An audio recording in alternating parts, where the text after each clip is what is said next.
There was once an old man who sat on the porch of a small cabin every day. He watched the clouds, listened to birds, drank tea. He didn't seem in a hurry to get anywhere. A traveler passed by and asked, "Don't you have things to do? You just sit here doing nothing." The old man smiled. "I'm not doing nothing," he said. "I'm noticing everything." The traveler shook his head. "But that's not productive." The old man looked at the trees swaying in the breeze. "And yet, they grow." The traveler decided to stay the night nearby. He watched the old man through the window, still sitting, still silent, not asleep, just being. The next morning, the traveler returned with a question. "Don't you get bored?" The old man replied, "I get quiet." Most people think boredom and stillness are the same, but one is emptiness and the other is presence. The traveler sat beside him for a moment.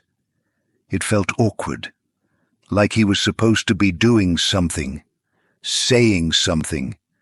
He tapped his foot, looked around, checked the sun. The old man noticed, smiled gently, and said, "You're not uncomfortable because nothing's happening. You're uncomfortable because you've never learned how to be with it." The traveler paused. That hit something he couldn't explain. They sat in silence. Birds flew overhead. Leaves rustled. Time passed, but not in the usual way, not in hours or minutes, in breaths, in moments. The traveler finally asked, "But isn't doing nothing a waste of time?" The old man picked up a cup of tea and said, "When you drink this, do you do it only to finish it or to taste it?" The traveler thought for a moment. "I guess to taste it." The old man nodded. "Then why do you live your life like it's a checklist instead of a moment to be tasted?" The traveler had no reply. But inside, something slowed. For once, his body was still, and so was his mind. If this story slows your thoughts even for a moment, subscribe and tap the bell, not for more noise but for more space. Later that day, the traveler followed the old man into the woods. They didn't speak, they didn't plan, they simply walked. At one point, the traveler reached for his phone, out of habit. But there was no signal, no notifications, just silence. He sighed. "I feel like I should be doing something." The old man stopped and pointed to a tree. "Do you think that tree feels guilty for just standing there?" The traveler smiled nervously. "It's different. Trees don't have goals." The old man turned to him. "And yet they grow. They change with the seasons. They stand through storms, without needing to prove anything."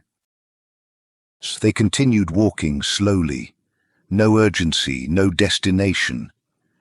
The traveler began to notice things he never had before. The sound of a distant stream, the way sunlight touched the moss, the rhythm of his own breath. And for once, he didn't feel behind. He felt here. That night they sat by the fire. The stars above seemed closer than usual, not because they had moved, but because the traveler had slowed down enough to see them. He turned to the old man. "Why does this feel realer than everything else?" The old man poked at the fire and said, "Because this isn't you running from something. It's you meeting something." The traveler was quiet.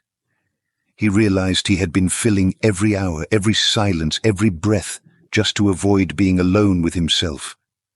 But now that he was still, he didn't feel empty. He felt full, present, enough. The old man smiled.